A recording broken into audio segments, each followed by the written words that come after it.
cohesión pluricultural y étnica de nuestra nación, reconocida en la Constitución los artículos 7, 8 y 70, obliga a las autoridades a respetar los usos y las costumbres cuando una persona indígena se encuentra involucrada en un proceso penal.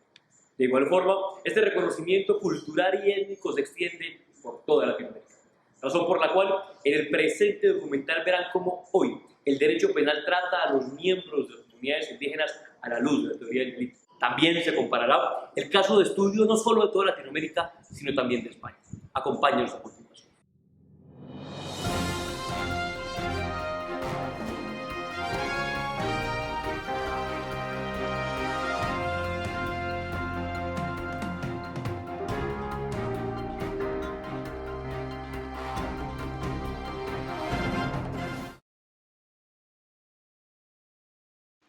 Respecto al trato de los indígenas en el derecho penal de Colombia y Latinoamérica, encontramos que a partir del artículo 15 del Código Penal peruano, el doctrinante Felipe Andrés Villavicencio Terreros diferencia dos modalidades de condicionamiento. Por un lado, cuando el sujeto por su cultura comete un hecho punible sin poder comprender el carácter delictuoso de su acto o determinarse de acuerdo a esa comprensión, o cuando su capacidad de comprensión se encuentra disminuida. Y por el otro, cuando el sujeto por su costumbre comete un hecho punible sin poder comprender el carácter delictuoso del acto o determinarse de acuerdo a esa comprensión, o cuando su capacidad de comprensión se encuentra disminuida. En palabras de Benítez, el indígena que delinque en virtud de un condicionamiento cultural que no le permite detectar la antijuricidad material del acto que realiza, porque las pautas culturales que tiene internalizadas dirigen su entendimiento a otra forma de entender la realidad, no puede actuar con dolo, si por este se entiende el conocimiento valorado del hecho punible y la voluntad de su realización. Por otro lado, el doctrinante argentino Raúl Zaffaroni establece que el indígena es inculpable por un problema de comprensión culturalmente condicionado. Ahora bien, la razón de esto es que habría un error de prohibición invencible por parte del indígena, ya que no puede internalizar la norma, puesto que no puede captar, aceptar y comprender la prohibición. En Colombia, el doctrinante Federico Estrada Vélez plantea que el indígena es inimputable por inmadurez psicológica. Esto es porque para él no cabe duda que el individuo ha nacido y vivido en un medio cultural y socialmente primitivo, limitado y alejado de los bienes de la civilización. Por lo tanto, no posee un psiquismo maduro desarrollado que le permita comprender muchos fenómenos o casos que contrastan violentamente con su entorno. El Código Penal de Colombia, si bien no se refiere de manera expresa a la situación del indígena en el artículo relativo a la inimputabilidad, sí lo hace cuando se ocupa de las medidas de seguridad. Esto, pues, incluye bajo el epígrafe otras medidas aplicables a los inimputables la siguiente disposición. Cuando se tratare de un indígena inimputable por inmadurez psicológica, la medida consistirá en la reintegración a su medio ambiente natural. Actualmente en Colombia, la Corte Constitucional en la sentencia de abajo indica que aunque el error de prohibición culturalmente condicionado no esté estipulado taxativamente en el artículo 32, numeral 11 del Código Penal, una interpretación sistemática da a entender que es claro que quien no puede comprender por su particular cosmovisión la licitud de su actuar, obra con un error sobre la licitud de su comportamiento.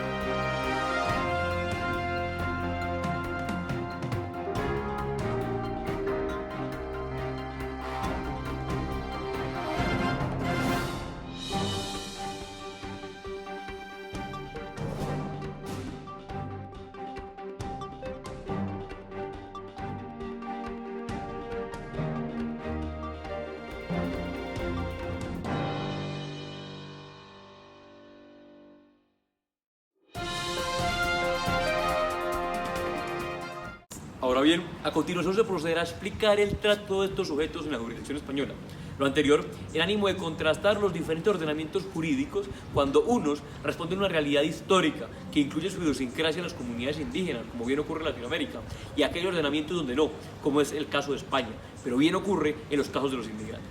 El artículo 4 de la Ley Orgánica del Poder Judicial dispone que la jurisdicción se extiende a todas las personas, a todas las materias y a todo el territorio español, en las formas establecidas por la Constitución española y las leyes. La ley española no le otorga, sin embargo, protección especial a estas comunidades. Ahora bien, El trato posible de error de prohibición establecido en el artículo 14.3 del Código Penal Español que pudiese tener esos sujetos bien se encuentra limitado en este país. En tanto que la ley 1562 de 2012 en España descarta el error de prohibición frente a la ablación de partes íntimas, al igual que lo hace en el matrimonio forzado presente en el artículo 132. Puesto que el respeto a las tradiciones y a las culturas tiene como límite infranqueable el respeto a los derechos humanos, que actúan como mínimo común denominador, exigible a todas las culturas, a todas las tradiciones y a todas las religiones. Este tipo de casos han sido comunes en la jurisprudencia mediante las conductas punibles perpetradas por inmigrantes de países y tradiciones islámicas. Ahora bien, los delitos culturales se entienden como aquellos comportamientos realizados por un miembro de una minoría cultural considerados como delitos por la ley del Estado,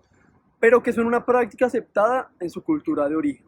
Así, como se ha mencionado, en España el eximente cultural se ha introducido en el sistema penal por medio del error de prohibición. Sin embargo, este se encuentra limitado en concordancia con el artículo 3.2 de la Ley Orgánica 4 del 2000 y se ha de observar caso a caso la ocurrencia o no del error de prohibición. Miremos un ejemplo. En sentencia de la Audiencia Nacional del 4 de abril del 2013, se presenta que una mujer procedente de Senegal arribó a España junto a su hija también oriunda del país africano para la reagrupación familiar con su esposo, quien se instaló en Cataluña 11 años atrás. Durante el protocolo médico realizado a niños extranjeros se aprecia que antes de venir a España, como consecuencia de motivos religiosos y culturales imperantes en las zonas rurales de Senegal, la niña fue sometida a la ablación de sus partes íntimas. Así, el Tribunal Español enuncia que para valorar la entidad del error habrá de tenerse en cuenta las condiciones psicológicas y de cultura del infractor, así como las posibilidades que se le ofrecieron de instrucción y asesoramiento o de acudir a medios que permitan conocer la trascendencia antijurídica de su obrar. Por lo anterior, en el caso en concreto, la mujer es condenada a la pena de 2 años de prisión, inhabilitación al derecho del sufragio y a una indemnización de 10.000 euros a favor de su hija, pues se determina que las prácticas realizadas sobre la menor han sido tipificadas como lesiones por estar en contravía a los derechos humanos y también se consideró que aun cuando la mujer vivía en la zona rural de Senegal, su cónyuge habitaba en España desde hace más de una década, lo cual le permitía conocer la normativa española y asesorar en extremo a su esposa, evitando así los problemas sufridos.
Con el fin de evidenciar la diferencia de trato de la legislación latinoamericana y en el delito español, se procurará en el presente video explicar cómo cada orden normativo daría respuesta a las circunstancias descritas en la siguiente entrevista. Mi nombre es Geraldine Arias Torres, soy perteneciente a uno de los 4 pueblos de la Sierra de Santa Marta. ¿Qué consideras tú que es una conducta reprochable en tu comunidad? Conductas irreprochables que son allá pero que acá no lo son, pueden ser, por ejemplo, ser infiel, abandonar a los hijos, también llevar transgénicos a la comunidad o intentar impartir una religión diferente a la que se imparte en la comunidad.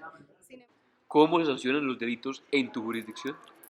El que juzga es el guía espiritual. No hay un juez o no hay un abogado establecido para que diga eso se tiene que juzgar de esta manera y son tantos años. Ni tampoco se establece que las penas van a ir de cierto a cierto tiempo. Entonces, él llega y evalúa muchas cosas, sobre todo es en el tema espiritual, porque cuando se dice que cuando alguien tiene una conducta reprochable, como pues de las más reprochables, que es asesinar o violar a alguien, es porque hubo una energía negativa que hizo que actuara de esa manera. Entonces, por eso los guías espirituales son los autorizados para juzgar a esa persona, porque un abogado no tiene el conocimiento suficiente ni la espiritualidad suficiente para llegar y juzgar a esa persona.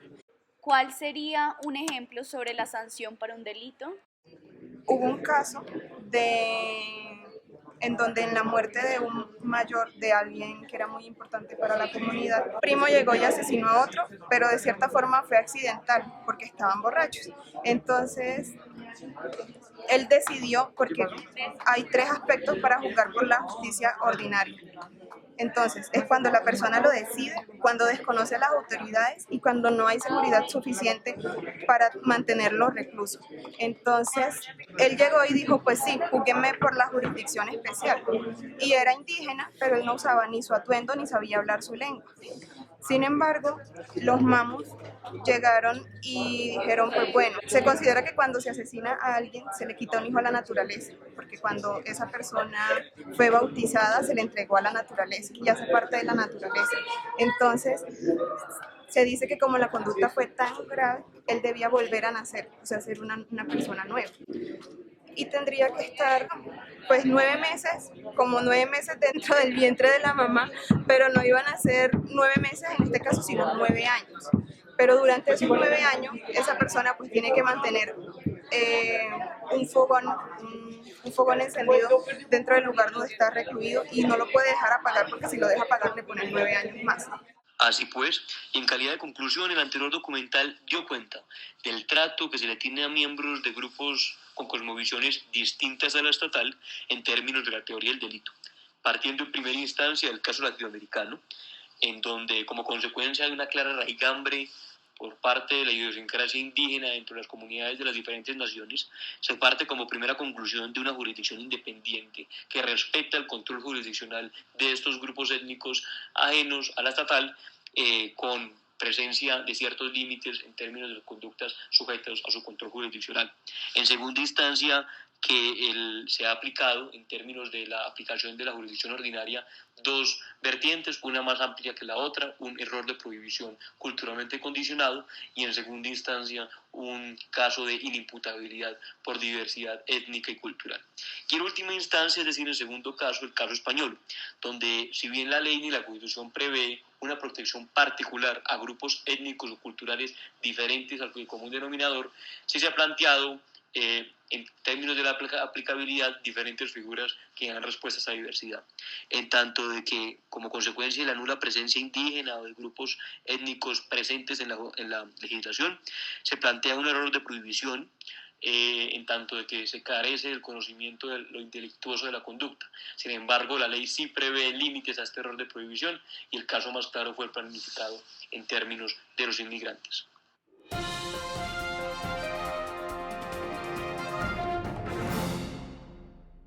En virtud de lo presentado en el anterior documental, hay varios puntos críticos dignos de resaltar.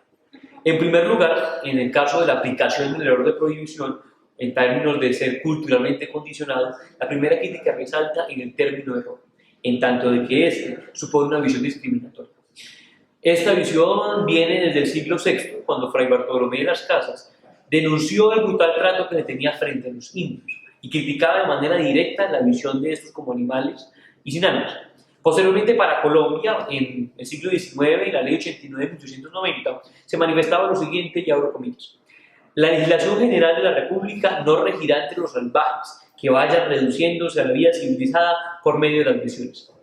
Arribando actualmente un ordenamiento jurídico con la Constitución colombiana, política de 1991, donde se reconoce una pluralidad y se le reconoce jurisdicción y derechos a estas personas de especial protección. Sin embargo, el término error supone, como ya se había mencionado, una visión discriminatoria. Lo anterior, en virtud de que se le llama error a la conducta del desconocimiento de una norma particular cuando no tenía el deber de hacerlo, puesto que llamarlo error es desconocer que no tenía el deber de conducta de conocer el ordenamiento jurídico colombiano, y tanto que el panorama constitucional le reconoce su diversidad.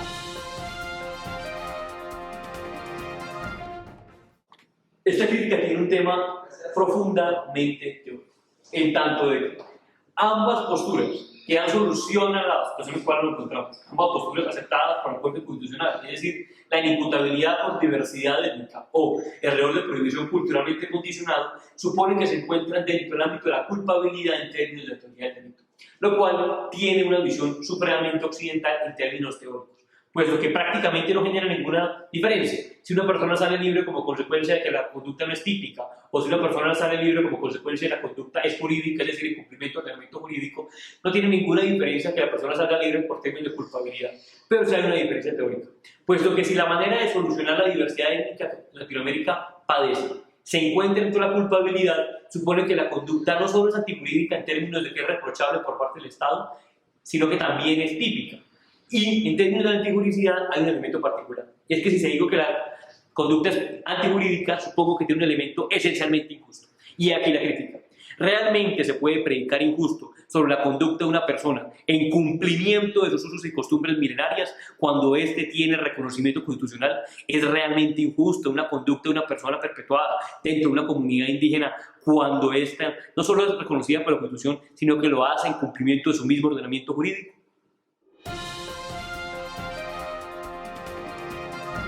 Esta crítica hace referencia a la graduación que se debe tener en términos de las respuestas que se dan sobre la situación cultural y étnica que padece Latinoamérica. Esto, por ejemplo, bien puede ser citado sobre el ejemplo que manifiesta el ordenamiento jurídico español, en términos de que el error de prohibición no supone que todo miembro susceptible de la aplicación, solo por la calidad de miembro, debe ser objeto del mismo. Es decir, que son las circunstancias, son los supuestos fácticos, aquello que le da sustento al supuesto jurídico del error de prohibición. Lo mismo debería ocurrir en Latinoamérica, en tanto de que suponer que todo miembro, solo por su calidad indígena o solo por su calidad de miembro de un grupo étnico diferente, supone una inimputabilidad o un error, es evidentemente no solo occidental, sino paternalista, puesto que realmente puede predicarse que se desconoce todas las normas de un ordenamiento sin importar el contenido que tengan, o realmente puede predicarse que se encuentra una imputabilidad, es decir, una incapacidad de encontrar lo injusto de la conducta sobre todas las conductas, sobre todas las normas, o en cambio debe ser el caso que lo demuestre. En términos de derechos humanos o en términos de cuestiones básicas para cada uno, puede realmente predicarse una inimputabilidad o un error de prohibición.